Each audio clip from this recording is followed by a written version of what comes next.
नमस्कार, राम राम, सत श्री अकाल। स्वागत है आप सभी का आपके अपने यूट्यूब चैनल रैंक बूस्टर में। जैसा कि आप सभी को पता है कि हमने एक सीरीज शुरू करी थी जो कि मैथमेटिक्स के सभी चैप्टर्स और सभी क्वेश्चंस को सोल्व करने की। तो कल हमने बेसिक से लेके एडवांस तक पूरा रियल नंबर्स के बारे में जाना। जितनी भी थ्योरम्स थी उसको हमने डिस्कस किया और अच्छे से उनके क्वेश्चंस की भी हमने प्रैक्टिस की। आज हम क्या करेंगे, एनसीईआरटी के कुछ क्वेश्चंस लेंगे एक्सरसाइज से, और जो भी इम्पोर्टेंट होगा वो भी मैं साथ के साथ आपको बताते हुए चलूंगा और सभी को हम सोल्व करेंगे। अगर किसी को कोई भी डाउट हुआ हो तो कमेंट बॉक्स में कमेंट करके आप ये इसको बता सकते हैं। जैसा कि आप सभी को पता है, ये मैं आपके सामने एनसीईआरटी की बुक लेके आया हूँ कि जिससे कि आपको ये पता रहे कि आपको किसी भी चीज में कोई भी चीज बची ना हो। जैसे कि कल मैंने आपको ये टॉपिक पढ़ाया था, फंडामेंटल थ्योरम ऑफ अर्थमेटिक। जो बच्चे नए हैं वो चैनल को क्या कर दीजिए, सब्सक्राइब कर दीजिए। और आपको किसी से कोई ट्यूशन लगवाने की जरूरत नहीं है, आपका 100% स्कोर हम यहाँ से गारंटेड देंगे। बस आपको करना क्या है, जो जो मैं आपको कहता जाऊं वो आपको करते जाना है, और आपको ये अच्छे से इसको रिपीट मोड पे करते हुए जाना है। एनसीईआरटी को हमें अच्छे से करना है, क्वेश्चन सारे यहीं से आएंगे, और जो भी एक्स्ट्रा क्वेश्चंस पे होंगे वो भी मैं आपको अच्छे से कराऊंगा। तो चलते हम अपने अगले एक्सरसाइज पे, और एक्सरसाइज के question one by one solve करने की कोशिश करते हैं। इसको थोड़ा बड़ा कर लेते हैं।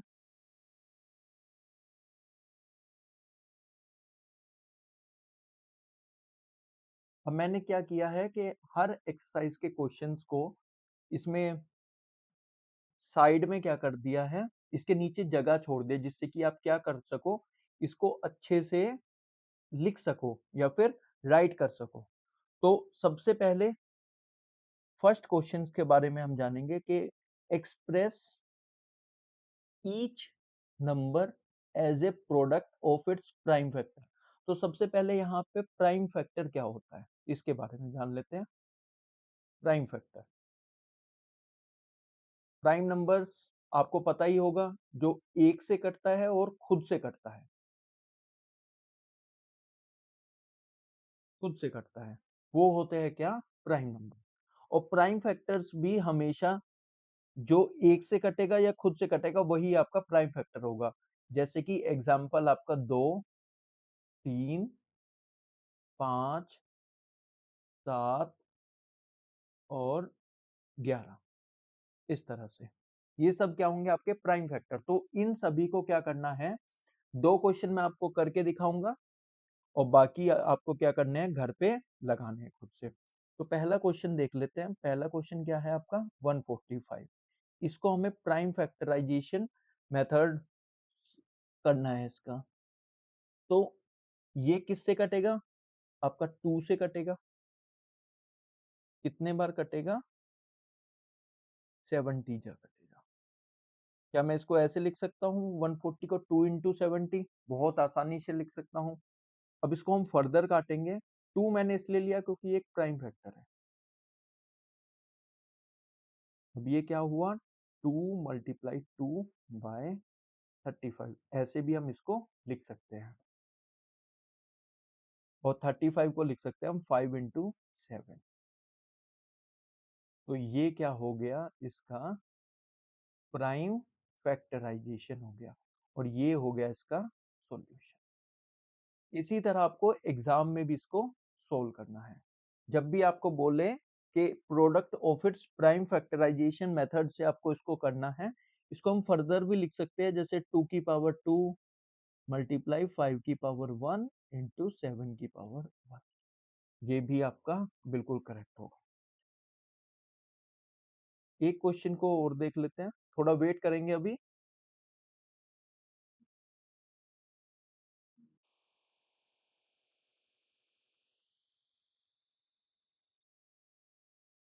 चलते हम अपने अगले क्वेश्चन की तरफ। ये वाले क्वेश्चन की तरफ, इसे भी हम सेम ऐसे ही सोल्व करेंगे। सबसे पहले इसको 2 से काटेंगे, कितने बार जाएगा ये, 78 बार। फिर 78 को काटेंगे 2 से, कितनी बार जाएगा? 39 बार। और फिर 39 को जब हम काटेंगे तो ये हो जाएगा 3 इंटू 30। तो ये क्या हो जाएगा? 2 की पावर 2 इंटू 3 की पावर 1 इंटू में 30। ये आपका क्या हो जाएगा? इसका सॉल्यूशन हो जाएगा।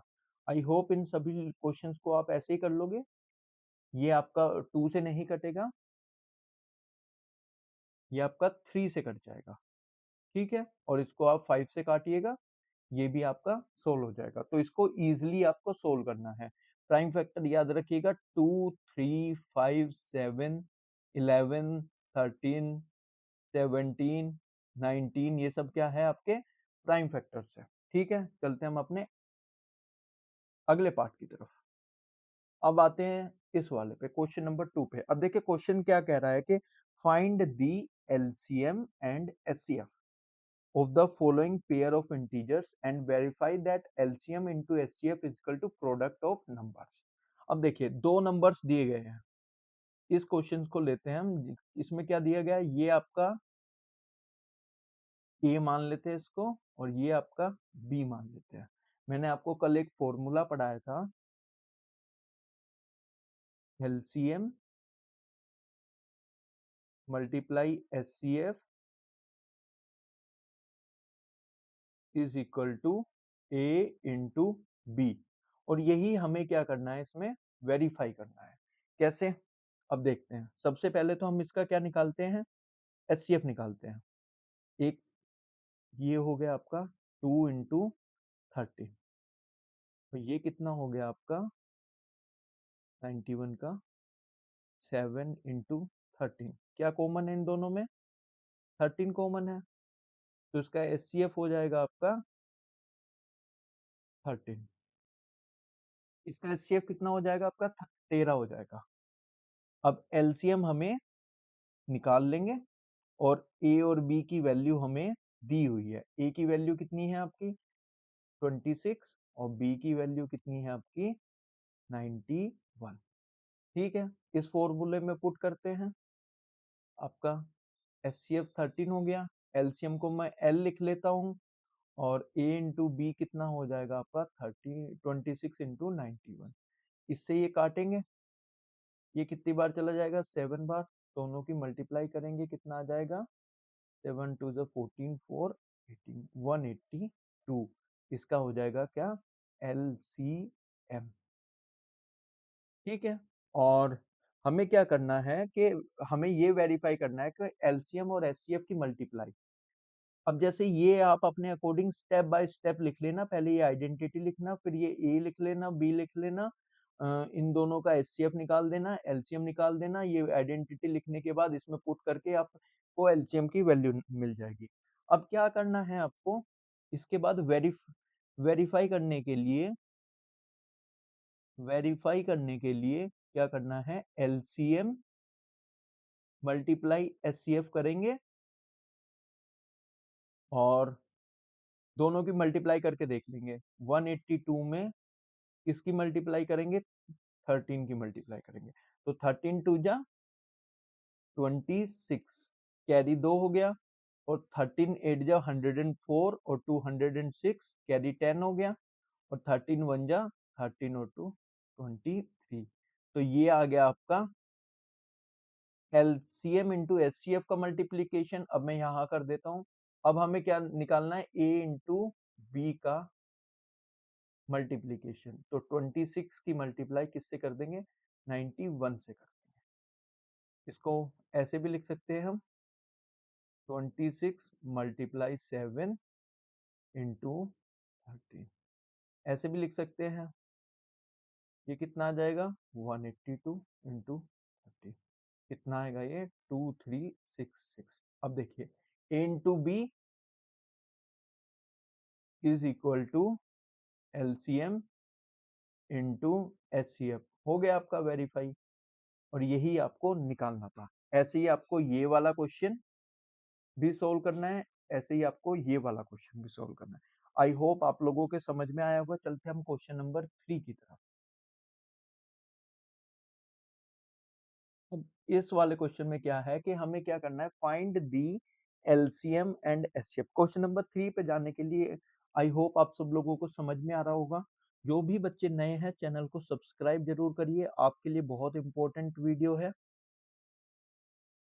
अपने दोस्तों के साथ शेयर करिए। इस वीडियो से आपको ये फायदा होगा कि आपको कहीं किसी के पास भी ट्यूशन लगाने की जरूरत नहीं है। आपको सीधा सीधा क्या करना है, इस चीज को फॉलो करते हुए चले जाना है। अपने नोट्स बनाने हैं, कॉपी पे करना है। अपनी एनसीईआरटी सभी के पास होगी तो एनसीईआरटी आपको सोल्व करते हुए जाना है। एनसीईआरटी सोल्व करने के बाद सीधे सीधे क्या करना है, इसको एक बार फिर से वीडियो को देखना है, फिर इसको सोल्व करना है। जो क्वेश्चन समझ में नहीं आता वो आप कमेंट बॉक्स में कमेंट मुझे कर सकते हैं, ठीक है। चलते हम अगले तीसरे क्वेश्चन की तरफ अपने। Find the LCM and HCF of the following integers by applying the prime factorization method. By applying prime factorization, देखिए यहाँ पे 2 डिजिट्स मिसिंग है, तो ये वाला क्वेश्चन नहीं लेंगे, ये वाला आप अपने एनसीईआरटी में से कर लेंगे। और ये वाला क्वेश्चन मैं आपको करके दिखाता हूँ। तो क्वेश्चन है हमारे पास 17, 23 एंड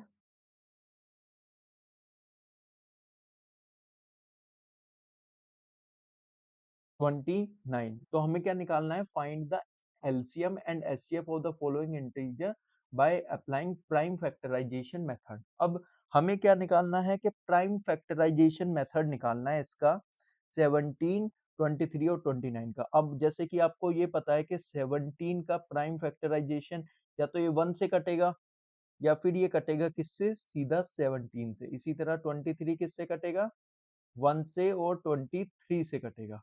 इसी तरह 29 हो गया, 29 किससे कटेगा, 1 से कटेगा और 29 से कटेगा। तो इन सभी में देखिए आपको 1 1 1 कॉमन आ रहा होगा, तो इसका ये हो जाएगा एचसीएफ।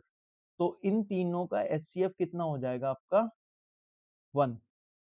और अगर हमें इसका एलसीएम निकालना है तो एलसीएम होगा इसका सीधा सीधा 17 मल्टीप्लाई 23 मल्टीप्लाई 29।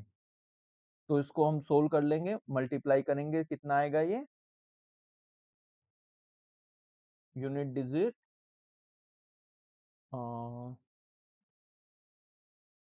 11,339। ये इसका, देखिए आपकी भी कैलकुलेशन स्ट्रोंग हो सकती है अगर आप यूनिट डिजिट के कंसेप्ट भी मैं आपको धीमे धीमे जैसे आप आगे चलेंगे पढ़ाएंगे, इसको डायरेक्ट फटाक से जैसे मैंने जल्दी से किया तो आप भी इसको कैसे फटाफट अपनी जल्दी सोल्व कर सकते हैं। तो इस चीज को भी ध्यान रखिएगा। आई होप आप सब लोगों को समझ में आया होगा कि एलसीएम और एचसीएफ निकालते कैसे हैं। तो इसमें वही आपको सोल्व करना है। चलते हम अपने अगले क्वेश्चन की तरफ। तो क्वेश्चन नंबर 4, इसमें क्या करना है, हमें एचसीएफ हमें इसका दिया हुआ है 9 और हमें इसका एलसीएम निकालना है और 2 वैल्यूज दी गई है। तो सीधे सीधे हम क्या करेंगे, बहुत ही आसानी से एचसीएफ हमें इसका दिया हुआ है और मैंने आपको एक प्रॉपर्टी बताई थी, HCF into LCM is equal to A into B. याद याद है आपको, याद होगा ये होपफुली। तो ये हम ए मान लेंगे, ये हम बी मान लेंगे। तो जैसे इसको सोल्व करेंगे क्या हो जाएगा, ये वैल्यू पुट ऑन करिए, ये आपका 9 आ जाएगा। एलसीएम को एल मान लिया, ये 306 और 657। 9 से ये कट जाएगा, इतना का हो जाएगा, 9 4 34 आएगा और इंटू 657। इसको हम ऐसे भी लिख सकते हैं 2 इंटू 17 और इंटू में 9 इंटू, और अब इसको आप सोल्व कर देंगे, फटाफट आप इसको सोल्व कर देंगे। तो सोल्व जैसे करेंगे, ये आंसर मैं इसका लिख देता हूँ, मल्टीप्लिकेशन करना आप लोगों का काम है। इसका आंसर आया 22338। बहुत ही आसान तरीके से क्वेश्चन सोल्व हो गया है, बहुत ही इजी। इस ऐसे ही आपको एग्जाम में भी करना है और इसमें आपको क्या लेने हैं, पूरे मार्क्स लेने हैं। 100% स्कोर आपका आना चाहिए हर हालत में। होपफुली आपको समझ में आ रहा होगा कि मैं क्या आपको बताने की कोशिश कर रहा हूँ, किस तरह से आपको इसको सोल्व करना है और क्या इसमें तरीका रहेगा। अब चलते हैं हम अपने फिफ्थ क्वेश्चन की तरफ। वीडियो आपको समझ में आ रही होगी, आई होपफुली। अब चलते हैं, चेक वेदर 6 की पावर n है। ये क्या है, 6 की पावर n है। Can and with the digit 0 for any natural number n। अब हमें ये बताना है कि कोई भी नंबर, मतलब 6 की पावर n में अगर हम n की कोई भी वैल्यू रख ले, जैसे कि 1 2 3 4 इन्फिनिटी तक कुछ भी रख ले, तो हमें ये बताना है कि इसके लास्ट में जीरो आएगा या नहीं आएगा। तो सबसे पहले आप मुझे बताइए कि जीरो जिसके लास्ट में आ जाए, कोई भी नंबर हो ए टू जेड, या फिर एक्स जीरो लिख सकते हैं, एक्स की जगह आप ये सारी वैल्यू पुट ऑन कर सकते हैं। तो जैसे एक्स की जगह हम जीरो रखेंगे तो 1 2 3 4 ये हमेशा क्या 10 से डिवाइड होगा, और 10 से वही वैल्यू डिवाइड होगी जो आपकी 5 से भी कटती हो। और 6 में आप कोई सी भी पावर लगा लो तो वो 5 से नहीं कटेगी। क्या नहीं कटेगी, 5 से एग्जैक्टली डिविजिबल नहीं होगी। तो इसके यूनिट डिजिट में लास्ट में कभी भी जीरो नहीं आएगा। तो इसका आंसर होगा नो। आया सब लोगों के समझ में कि एन की कोई भी वैल्यू, अगर क्वेश्चन में डाउट आ सकता है, इंपॉर्टेंट क्वेश्चन है, आपका एग्जाम में भी पूछा जा सकता है, 1 2 मार्क्स में ये आपका बहुत इजीली पूछा जा सकता है। चलते हम अपने अगले क्वेश्चन की तरफ।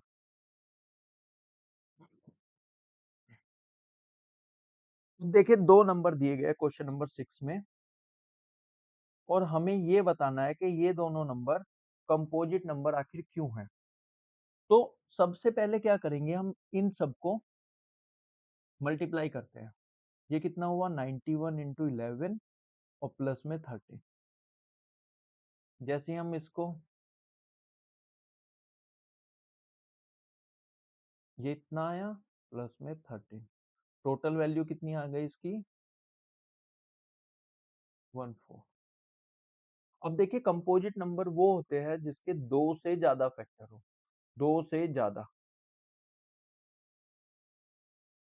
तो इसमें क्या होगा कि एक तो आपका एक फैक्टर हो गया, एक आपका दो से भी कटेगा, ये कितना कटेगा, 2 5 और 0 7।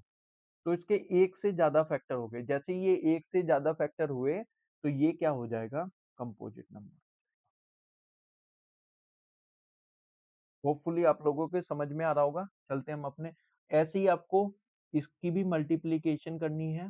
मल्टीप्लीकेशन करने के बाद ये ऐड कर देना, और इसके बाद फिर इसका प्राइम फैक्टराइजेशन निकालना है और देखना है कि दो से ज्यादा कहीं इसके फैक्टर्स तो नहीं है। और जैसे ही दो से ज्यादा फैक्टर होंगे तो ये क्या होगा, आपका कंपोजिट नंबर हो जाएगा। चलते हम अपने अगले क्वेश्चन की तरफ, क्वेश्चन नंबर 7 की तरफ।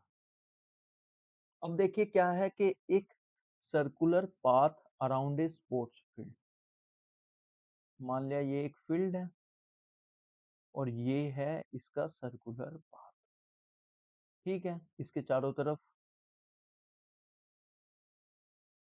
ये रनिंग करने के लिए ट्रैक है, और किसी लोगों ने यहां से शुरू किया और वो यहां से यहां तक आने में 18 मिनट लेता है।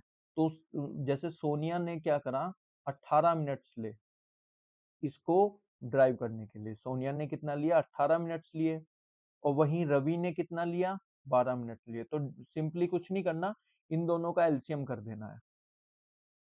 इन दोनों का एलसीएम या तो सिंपली आप ऐसे कर सकते हैं,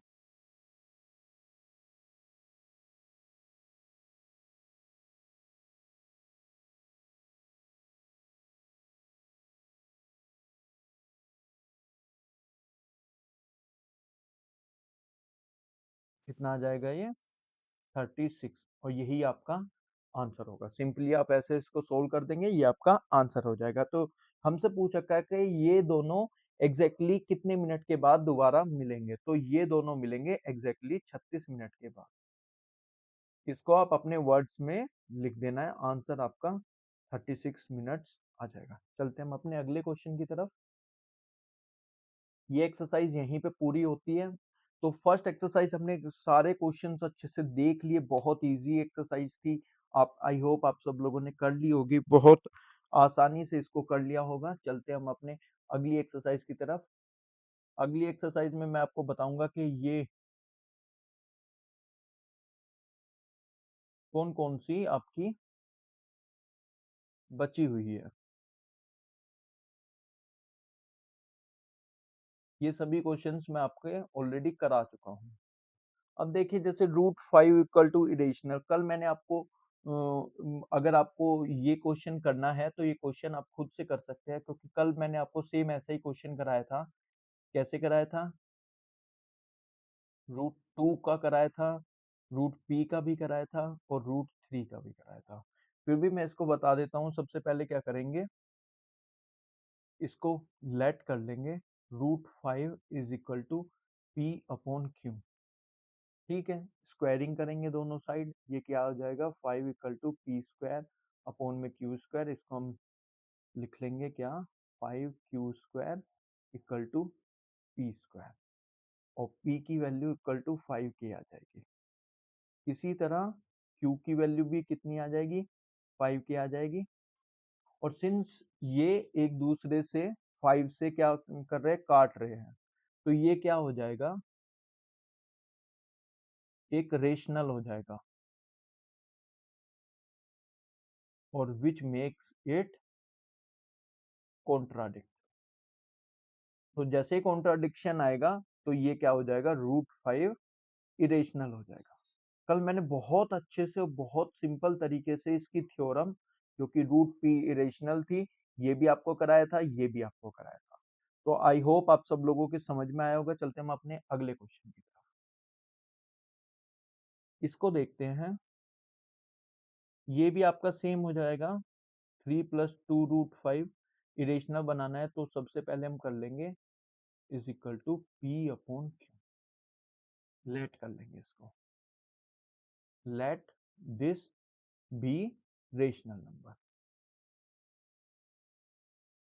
ठीक है, अब ये 3 इधर लेके जाएंगे तो ये कितना आ जाएगा, 2√5 इक्वल टू p/q माइनस के 3। और √5 इज इक्वल टू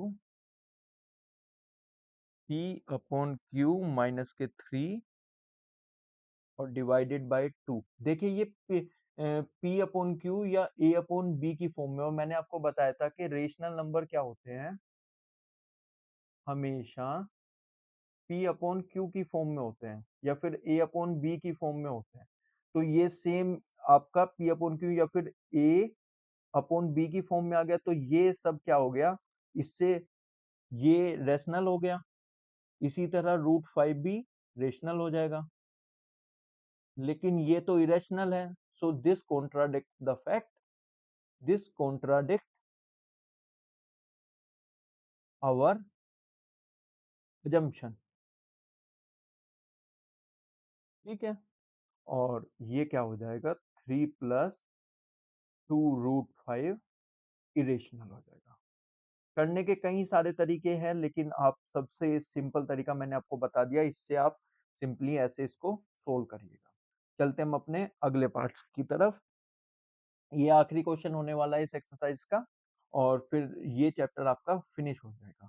अब देखिए 1/√2 को भी आपको क्या, सिंपली या तो आप p/q की फॉर्म में बना दीजिए, या फिर आप इसको रैशनल प्रूव कर दीजिए। सेम क्वेश्चन है, तीनों ऐसे ही जैसे मैंने आपको ऊपर कराया है, दो क्वेश्चन सेम ऐसे ही होंगे।